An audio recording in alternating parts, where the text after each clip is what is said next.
owed by Silver Creek only. And so when you look at your AV, that is AV that only comes directly to Silver Creek. And you will see that there's quite an increase there. We went from $934,565 to $2,674,310. So what you're looking at there is the increase is we have issued more debt for Silver Creek as we've been longer in existence. So what happens here is when debt falls off, you issue more debt to level out your tax rate. So when you look at the West Clark debt service, you'll notice that fell. It was at $7,192,535 and it's fallen to $4,981,279. So as West Clark debt falls off, we cannot issue more West Clark debt. So to replace that debt, we issue Silver Creek debt. West Clark is no longer in existence, so you can't issue debt for West Clark. But we still are obligated to pay off the West Clark debt, so therefore the AV is much larger there because it incorporates all that old West Clark debt, and that was just part of the split. So that's why you see the debt service increasing, which is Silver Creek debt, and then the West Clark debt falling off for the old West Clark debt. Operations, again, we've seen quite a bit of an AV growth. Operation expenses continue to grow, so there you see an increase, and we are proposing an $8,250,000 budget for the operation fund. And we know some 2019 bond money is drying up and some other things that we've covered operation expenses. So we'll see an increase in operation expenses for 2023. The total proposed budget, $35,405,589. So going to your levies, and this is what we levy for our taxpayers that comes through our tax rate. Again, you're looking at the 2022 levies on the right, what we're proposing on 2023. So for our debt service, we're proposing $2,500,000. Again, we talked about that. Our debt service for Silver Creek was increased due to issuing debt for the West Clark debt that is falling off. The West Clark debt service, again, you're going to see that decrease because that is falling off. That is $3,500,000. And then our operations, we're planning on levying $4 million. The DLGF did approve us to increase our levy by 5%. That's the max you can increase it, and therefore we are proposing to go after the max, which will be a $4 million levy. That's a total levy of $10 million for Silver Creek. Going to tax rate, again, 2022 actual tax rate on the right. The left is what we're proposing. In education, that's totally funded by state tuition and a few other miscellaneous resources. You do not levy any taxes for education fund. Debt service, we're looking at a total rate of 25 cents. West Clark debt service, 0.175 cents, and operations, 0.4 cents is what we're looking to levy there. Or what the total tax rate would be for that fund. A total tax rate of 82.5 cents. Again, you'll notice that dropped a little bit. One thing to note is we do still are approved for the next round of bond issuance of $42 million, which will increase the tax rate, but we've already went through the process of getting that approved by our taxpayers and won't know the true impact. Even though we've seen AV increase and we expect that impact to come down, we won't know the true impact because you got to factor in rates as well when you issue that debt in 23. Going on to the capital projects plans, again, these are in there and we list them.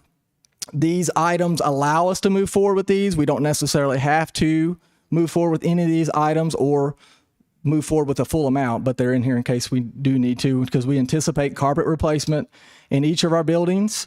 There's just some classrooms that still need carpet. The high school with the projects coming up may be covered, but again, it's in there if we need it. And we do have it built in to replace the ceiling tiles here at the PDAC. They're just outdated and they need to be upgraded. So that's in the capital projects plan as well. As far as purchasing equipment, we do have a corporation maintenance vehicle in there. Last year in 22, we did budget in replacing our corporation vehicle, the Blue Lagoon, I believe it's called. But that vehicle we're going to go ahead and hold on to and not use that money in 2022. We're more of a need of a maintenance vehicle, and therefore we're going to allow that money to move over into our next budget year and plan to purchase a maintenance vehicle that is very much needed to keep up with the maintenance needs. Again, a scissor lift, which we estimate to be around $22,000. We have some lifts that are manual that you have to push. They're not very easy to use. And the scissor lift will actually meet a lot more needs, but we do plan on trading those older lifts in. So I don't know the true cost yet until we know what the trade-in value will be. But again, we budgeted in to ensure if we want to move forward with that purchase, we can. And then 2 zero-turn lawnmowers at $8,500. We anticipate them being around that much. Those we're going to hold off until we see how everything turns out when we put out the bids for our lawn service cares, mowing grass, those things, and make a decision if we want to continue with what we currently do, or if we want to look for an all-inclusive that brings their own mowers, and kind of just look at the cost comparison and really see what's best for our campus. Now, it's really small, and I apologize, but that is your bus replacement plan. Again, it maps out our bus replacements from 2023 to 2027. If you'll look in 2023, we're replacing one. And again, we only see one there. We made some purchases this year. We capitalized on some great deals on some used buses. So that's why you kind of see just one next year. And then the next 2 years, 24 and 23, we're replacing 2, and then 3 and 26, and another 2 and 27. And thank you, and go Dragons. I'll take any questions that you may have at this time. I can't. Okay. I think the question was, is there a line item? So we've not built our appropriations, but the answer is yes. We will be appropriating money for safety out of our operations fund. Currently, we're leveraging pure grants and no operations. So the goal is, again, we're looking at the numbers, but the goal is to look at leveraging some operation fund to help pay for some type of safety alert system to kind of upgrade in those areas. And then also looking at an SRO. We've got 3 SROs, trying to see if we can get in the budget to, again, get a 4th one. So every building does have an SRO. So that's the goal of getting that appropriation in there. I won't know more until we get into the nitty gritty of lining it out. So you don't have an estimated amount? But like a security system, like I know I've shared one via email that like a school district north of Indianapolis used, and it was like, I think they said around $100,000 for something like that to be installed. Like, are you around that number, a little bit higher? Like, where are you thinking? The total right now, the last talk I had was we're looking at about 100,000, but I think we're looking at some cheaper options with that alert system, I guess you would say, that leverages, I believe, the phones. The last one we're looking at, Okay, it's not I know quite. what you're talking about. Yeah, it's not quite as much. Again, looking at a few, and then looking at kind of figuring out what the total compensation would look like if we went and hired our own SRO. So the goal is, again, to be able to cover both of those with the appropriation that we use for operation. Continue to leverage our grants, of course, for the other SOs we currently have. I think that's a huge step. I don't think we've ever had that in our budget prior. So to be allocating money towards safety is a big step, and I appreciate you looking at that and adding that in. Right. Appreciate the board's feedback and help with that. Any other questions? Thanks for hanging in there for the first budget presentation from Mr. Balmer. Thank you, Dr. Balmer. Okay, at this time, we'll start the regular board meeting. Oh, because that's when it was. Yeah, thank you. We will pause. Thank you very much. We have about 4 minutes before we can start the regular meeting. That may be the first time I came under my time limit there. I thought for sure we would be late in starting our regular meeting, but I stand corrected. All right. Next.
It's 6:45 p.m. and we will start the regular board meeting. I'm calling it to order at this time on September 27th. Dr. Todd Balmer will lead us in the invocation and Miss Christy Franklin will lead us in the pledge.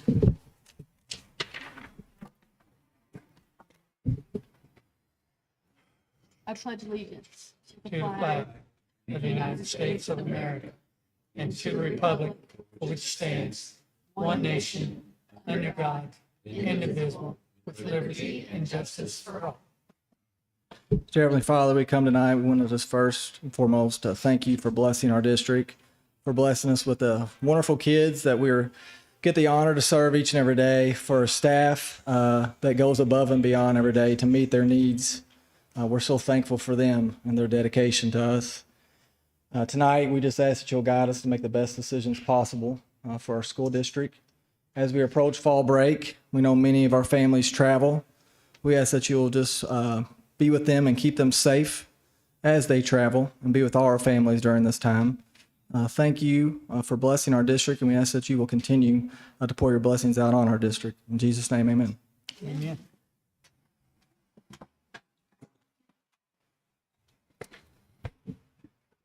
And I would ask, since we are live streaming and so that everyone can hear clearly, that we have our ringers off on our cell phones, please. So as we move forward here, I'm going to call roll. Chris Roundtree, absent. Scott Groan, absent. Christy Franklin, Present. Joe Basham, Here. and I am here, which creates a quorum. So we'll move on with the next part of the agenda, which is emergency additions and revisions. Dr. Briggs, do you have any emergency additions or revisions? Yes, good evening, everyone. To the board, I do have some emergency additions to the agenda. Let's start under number 7, consent agenda.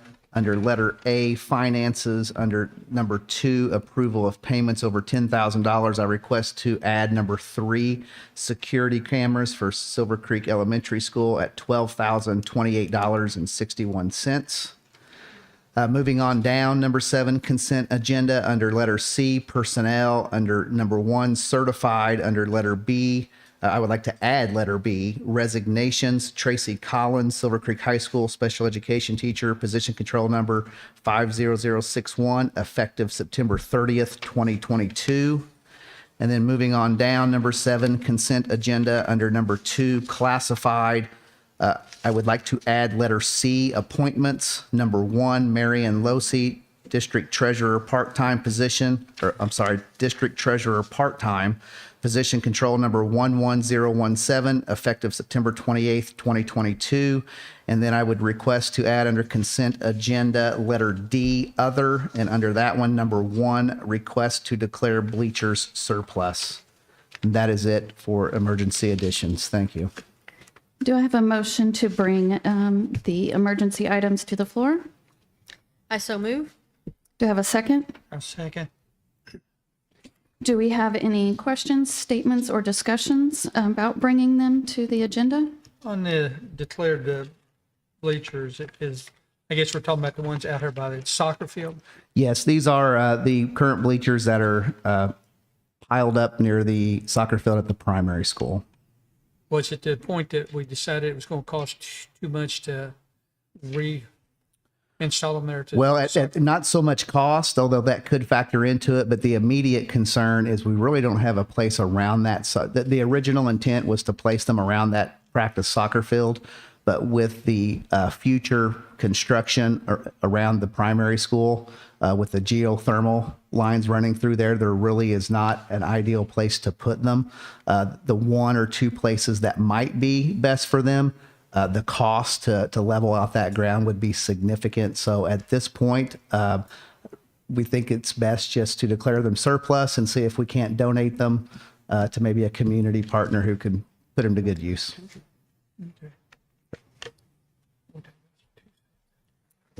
Okay, we'll move on to the vote if there's no more discussion. All those in favor of bringing these items to the agenda, please say aye. Aye. All those opposed? Motion passes 3-0. Okay, now we'll move on to the approval of minutes, which were in your board packet. We have board minutes for September 19th, 2022, the executive session, September 19th, 2022, the work session, and September 20th, 2022, the regular board meeting.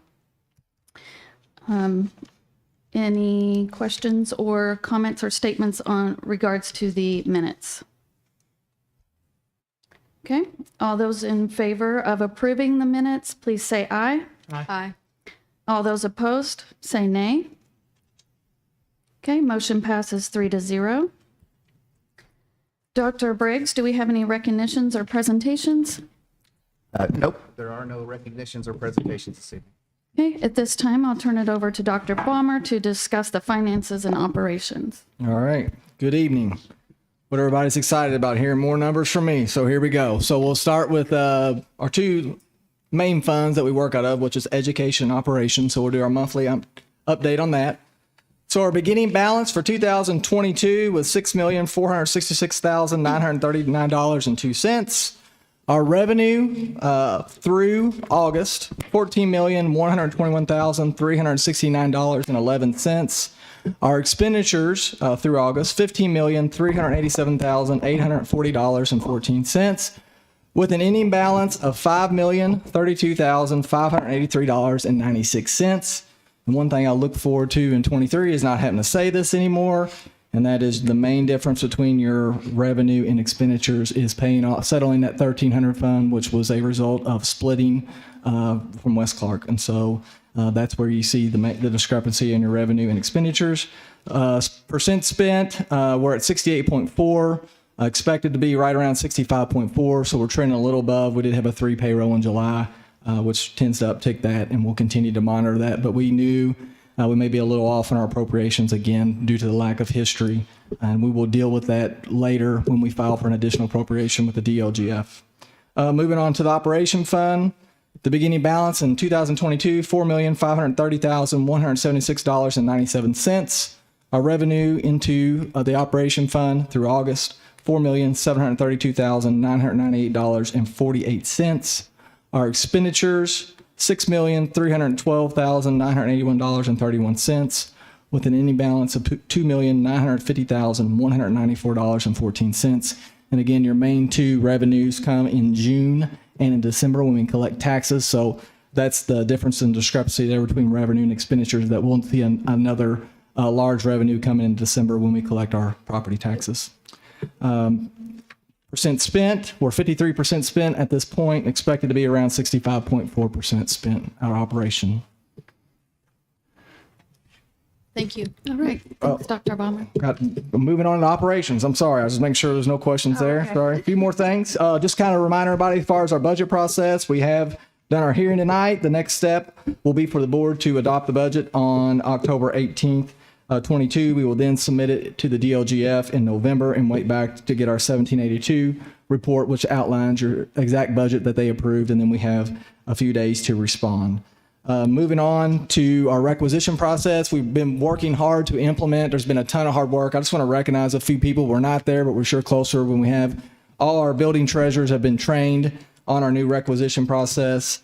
We have set up all the appropriations that'll help us moving forward. And again, what this is it's streamlining our requisitions. It improves internal controls and efficiency, and is going to be a great thing for our corporation. Again, we're hoping to have that up and running here within the next month or so, but we're really taking our time to make sure we get everybody trained properly and it rolls out as smoothly as possible. But I want to give a big thanks to Allison Baynover and Becky Arnold and our building treasurer for all their hard work on getting up and running.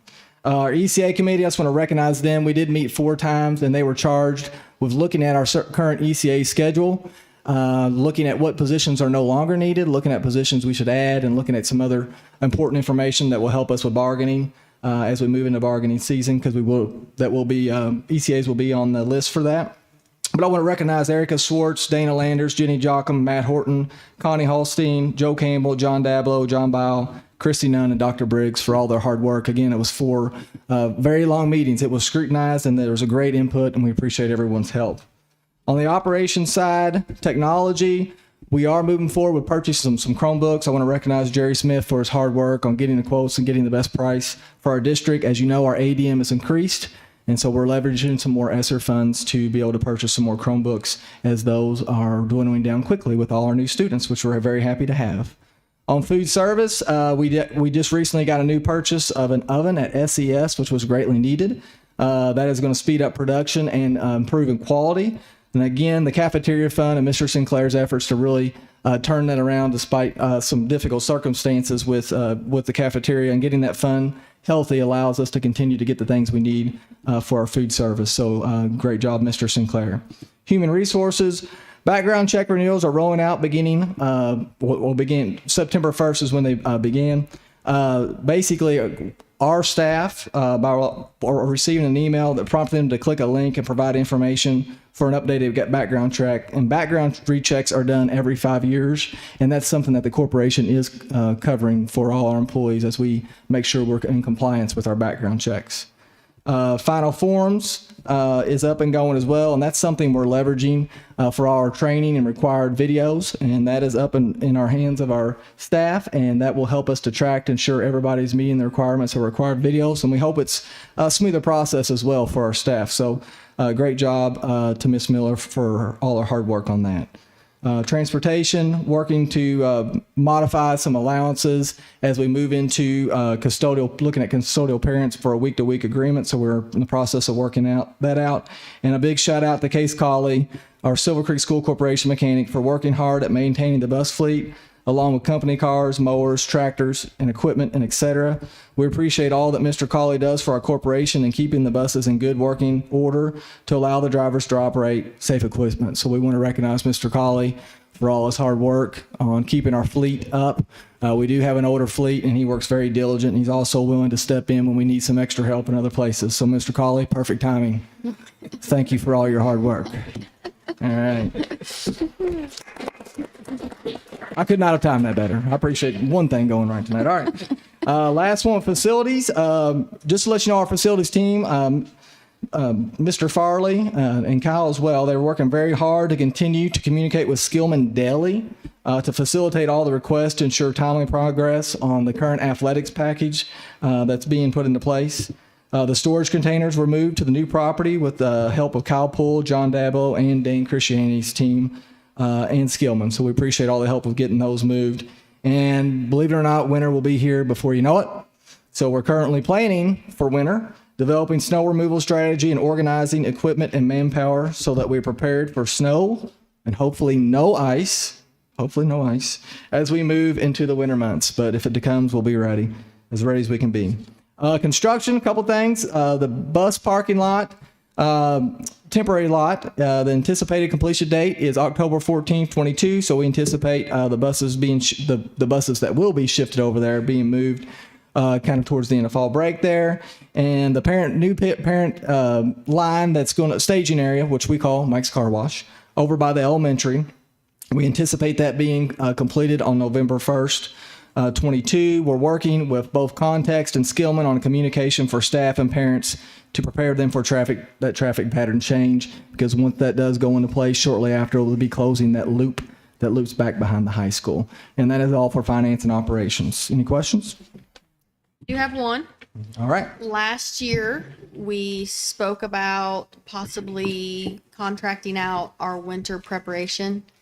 I believe that you and Dr. Briggs were over there, actually yourself, trying to do this and putting in extra work to do that. That's what we would hope to avoid. You guys would not be expected to do that. But so have you thought about contracting anyone? Or do you feel like you're getting the equipment needed? Yeah. Okay. So that's the direction you're going to move with it. Yeah, right now we feel confident in what we have. And again, that's something that me and Mr. Farley discussed. As you can see, we're in the early development phases, and that's something we'll vet through. But as currently, we think with the equipment we're going to move forward with, that we should be able to handle it. But, So equipment and manpower you would have?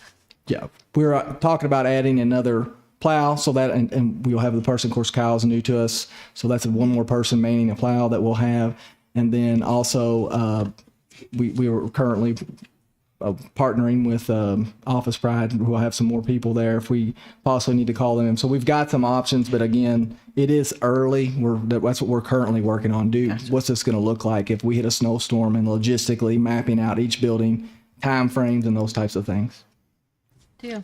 Great. Okay, Beth, do we have any community input? Okay. Just a reminder that for community input, our policy states there's a 3-minute time limit. Okay. So once I'm done calling on these 5, I will ask if there's anyone who did not have a chance to sign up. Ms. Hawkins, do you mind keeping time for me, please? Okay, Sandra Carver.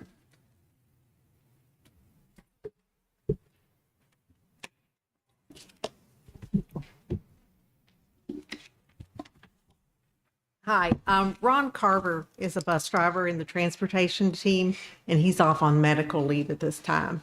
So he's written a letter, and he asked me to read it for him, to you. So he'd like to thank the board for the opportunity to have some input regarding Carrie K. Hafer. And his purpose is to tell you about her character and all that she has done as transportation director. He said, I had the privilege to sit on the interview hiring panel as a peer when selecting her for her position. She obviously stood out above all the other candidates. I want you to know, and Carrie to know, that she has exceeded all those expectations. She creates a team environment in all that she does. She has great work ethic. And I personally observed her working after hours to make sure everything is running smoothly. She always gives 100%. She is all about the student and wants to ensure that Silver Creek policies and procedures are followed at all times. I don't always agree with Carrie's decisions. However, I could always talk with her and always work through any conflict. I see her support of Silver Creek Corporation and all that she does. She has improved the professionalism and image of the transportation department by instilling in each of us how important our actions, our words, and our appearance are. She is always willing to cooperate in all departments of the school system. I am proud to be a part of the transportation team under the supervision of Carrie. Thank you, Ron Carver. Thank you. Thank you, Sandra. Thank you. Okay, next up we have George Bundy.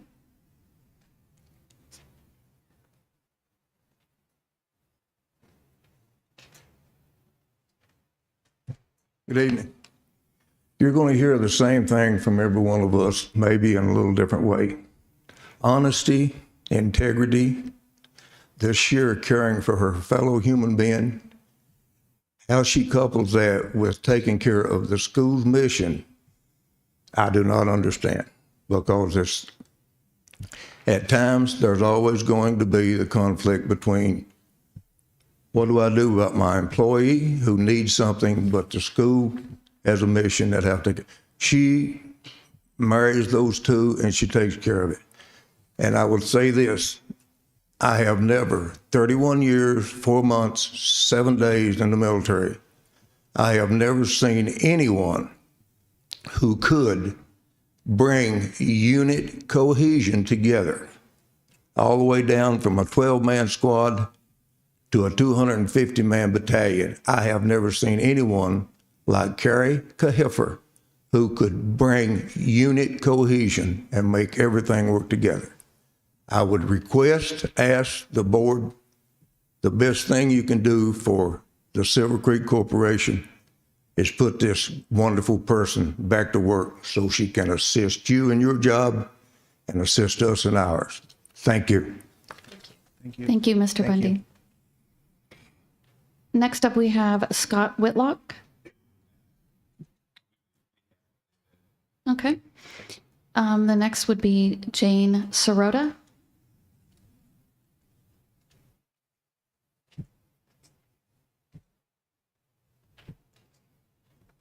Good evening. I've never done this before. I want to give you a little bit of background about me. I come from a long family of Silver Creekers. Parents graduated from Silver Creek. Myself, my siblings graduated from Silver Creek.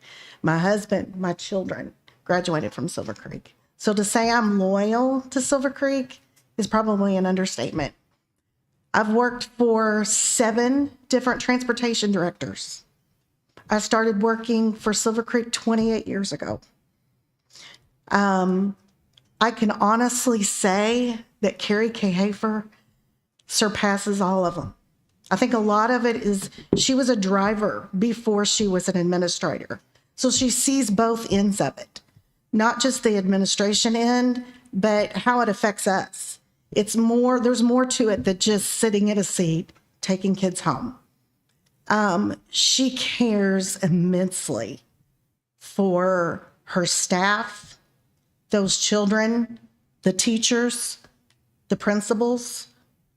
My heart breaks for her because I feel like her character has been attacked. And I feel like it's unfair. And I just want you all to know that I've watched this woman work tirelessly. I'm sure not getting paid for the hours that she's put in. And she does that to help us as her team, but most of all, it's for the students. She wants to make sure everything runs smoothly. I'm sorry, my voice is cracking. I just ask that you consider all of us. We're here to support her. We love her and we want her back. Thank you. Thank you. Thanks, Ms. Sirota. Next up, we have Leanne Combs.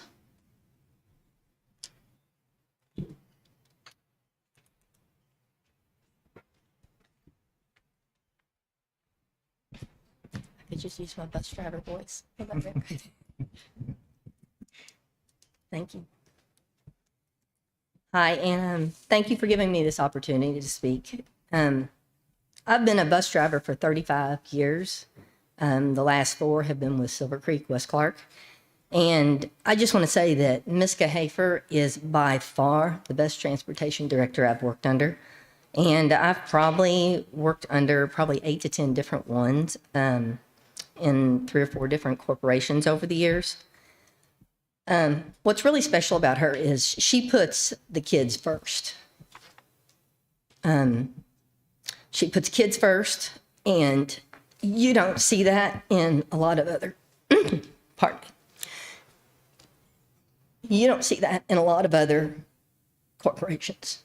I have family members that work in different corporations, and I've worked there also. And I think what drew me to this corporation 4 years ago was the fact that that is the attitude that there was when I came here. And that's what, and Carrie, she interviewed me, and her attitude also is what drew me to this, to here. Because I could have went to work for more money someplace else, but I chose here because I liked the atmosphere, and that means something to people, and it should mean something to people. She also looks out for her drivers. From safety situations, we're always doing training, and we should. I was a contract driver for years, besides corporation driver when I lived in Michigan, and we do lots of safety training. And that's how it should be in this day and age. Kids are what comes first. And she always makes sure we do lots of that. Also, she's always helps us in interactions with parents. I don't think I can think of a single time when I have come to her and said, I've got an issue with Johnny and he's doing this. She'll usually stop what she's doing right then and deal with that situation. Either pick up a phone and call a parent. She's wonderful at that. She can, I don't think I would sound near as positive on the phone as she can be. She's very good at getting the point across and dealing with the situation without, in a positive setting. And I know that there's always, I understand you always have a few issues with staffing, but I feel that any issues I've ever had have always been addressed. And I feel most of our team members in transportation feel the same way, as you can tell from what everybody said. And I think it'd be a great disservice for the corporation if you let somebody of her caliber go. So, thank you. Thank you, And I Ms. really Combs. hate public speaking, so. Thank you. Is there anyone who wanted to speak that didn't have a chance to sign up? Okay, to all those who spoke, I know it can be difficult to come before our board here. So I really appreciate you taking advantage of our policy of being able to give comment to the board and for your time of coming out. So now we're going to move on to the consent agenda. Dr. Briggs? Okay, thank you. Under number 7, consent agenda, we have letter A, finances, numbers 1 and 2, and under 2, we have numbers 1 through 3. Also have numbers 3 through 5. Under letter B, donations, numbers 1 through 3. Under letter C, personnel. Under certified, we have letters A and B. Under Roman numeral 2, classified, we have letters A, B, and C. And under letter D, other, we have number 1. And that is it for tonight's consent agenda. Thank you. Okay, do we have a motion to bring the consent agenda to the floor? Also move. Do I have a second? Second. Okay, are there any questions, statements, or discussion regarding the items on the consent agenda? Just like to make one small about the security cameras at the elementary. I said this before, I hope down the road that we can put cameras throughout our buildings, even in classrooms. We want to look at something that's truly would help a teacher. If there's an issue, it would be a camera in classroom. So down the road, I hope that happens throughout all of our buildings. There's corporations doing it throughout the country, and it's helped on 2 different fronts. So I hope that financially we can find the money to do that. I would say regarding that, I won't go into too much detail on how I feel about that. But I do take safety seriously, and I know there are some things that could be put in, such as they have now these new things where if a shot were to go off, it would notify the police immediately as to what room it's in, where exactly it is in the building, or if the shots were to occur in other places, the police would know immediately. So there are definitely, some really great safety features that are out there, and I look forward to continued discussion on that. Any other questions? Where are these cameras at in the building? I would. Are they kind of on the outside? Are they on the inside? Both?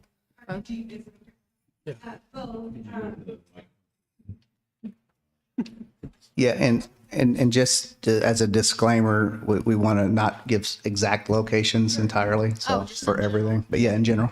Thank you.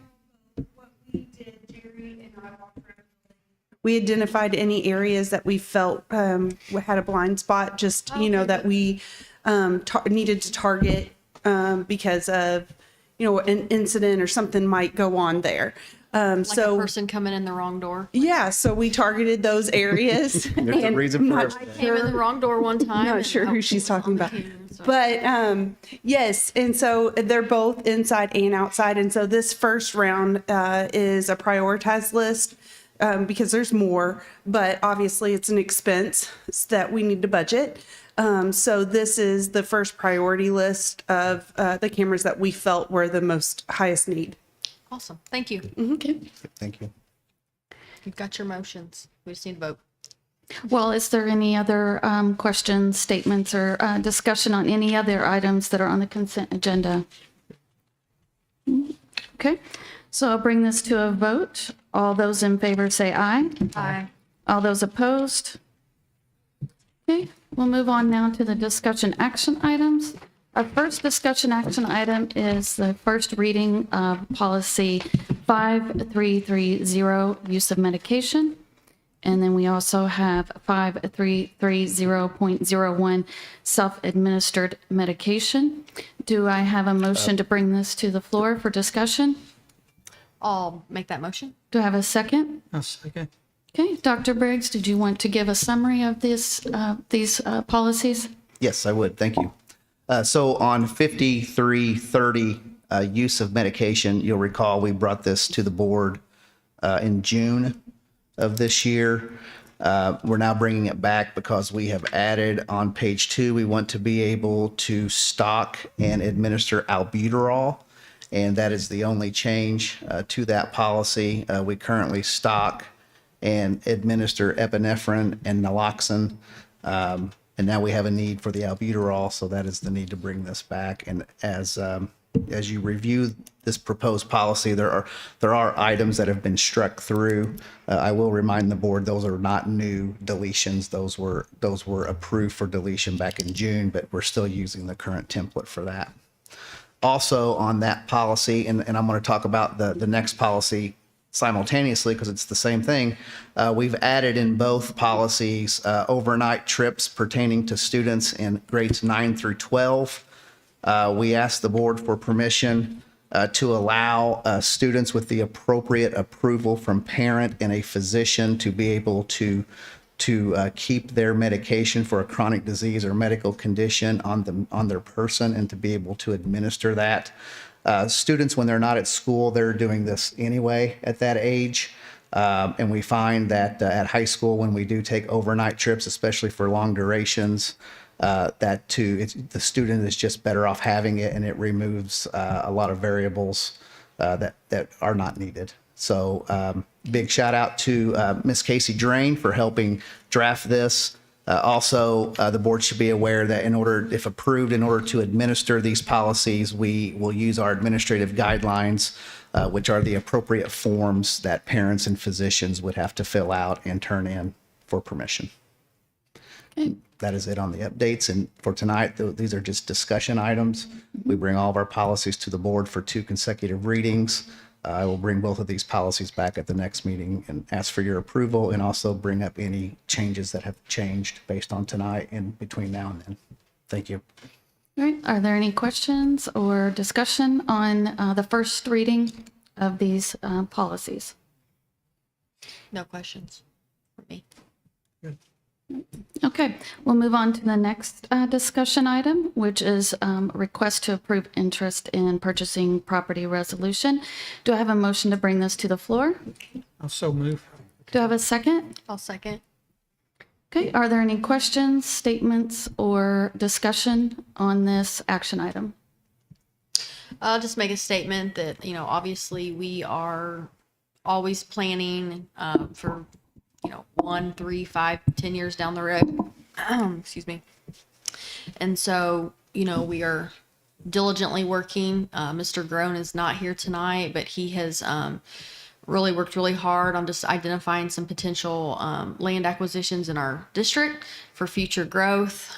He's worked really hard with Dr. Balmer, the town board, Dr. Briggs. And so I want to give him a shout out, even though he's not here, but he has put a lot of effort and time into identifying some things. And we're just looking at some possible scenarios that we could move forward on to continue to expand where our needs are. Yeah, and I would second that. Mr. Groen has done a lot of work on identifying properties and put in a lot of his own time into really looking at what would best serve our district. And I appreciate that we're all being very forward thinking on this, because our community is growing quickly, and we're not looking to just fix something short term. We're looking at long term, how our community is going to be affected and what that means as far as land acquisition. And Mr. Basham, he actually was really involved in it too. Yeah. Scott brought it all to the table, and Mr. Basham was able to quickly identify the validity of actually what was brought to the table, and had, I think, every parcel picked out as to who owned it and what the availability was. So it's been a team effort, and I think in the past there was kind of a, hesitation on, really acquiring land, and we're really trying to be proactive in that. So we look forward to kind of seeing where that goes. I touch base on what they're, kind of repeat what's been said. I'll just say several years ago, we had an opportunity to buy property. And I'll just say majority on board at the time said Silver Creek didn't need no more property. If we'd had long-term vision, we wouldn't have Rock Creek here in our front door. So this board has been more progressive in what do we need, Chris said 5-10 years down the road. We are looking at, because we all know we are growing, which is a good problem. Yeah, and we do appreciate your knowledge, Mr. Basham, on the land and what's available and all the background knowledge that you have on it. So at this time, if there's no more questions or discussion, I'd like to bring this to a vote. All those in favor say aye. Aye. And all those opposed say nay. Motion passes 3-0.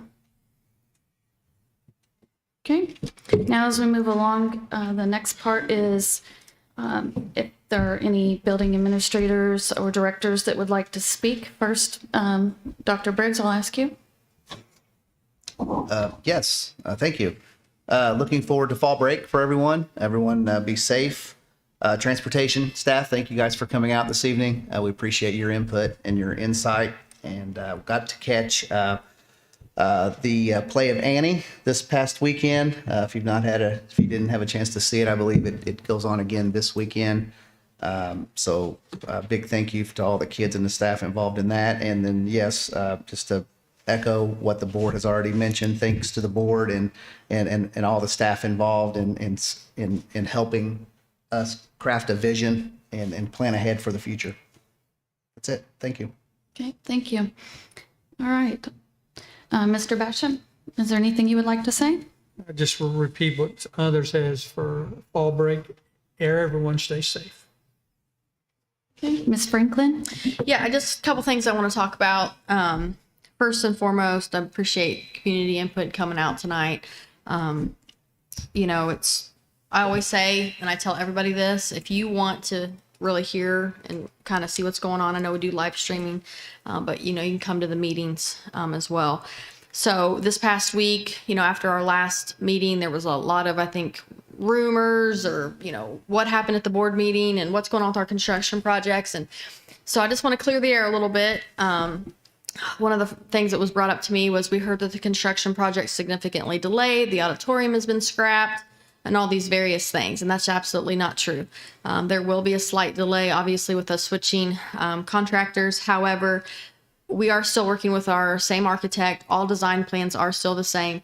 If anything, the reason why we took a step back and kind of revisited our bids was because the plans and the master plan and the layout of everything we want to stay intact, and we need to find an affordable and cost-effective way to get everything that we need done kind of going forward. So work sessions are not streamed, but if you come to a work session, those are open to the public. There's a lot of information there that you can gather that's factual and truthful, and kind of see the process of how we kind of work through information and work together as a team to try to come to some outcomes. So with regards to that, the auditorium has not been scrapped from the plans. It is in the works. All designs are remaining the same. And just, stay positive. It's a good thing when you work through challenges and you have to find different scenarios, but we'll be better in the long run coming through this to get to where we need to make sure that every part of our campuses are met. So that's really it. Just wanted to clear that up. I really appreciate everybody's hard work. And again, just stay safe over fall break.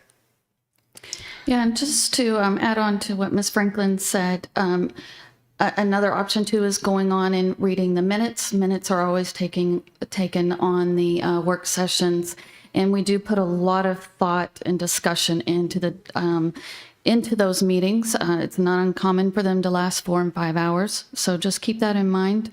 That we are, these aren't quick decisions that you see us make up here. There's always some very long work sessions that are behind them. So with that being said, Do I have a motion to adjourn? Do I have a second? You want second? I'll second. All right, with that being said, I call the meeting to an end at 7:25.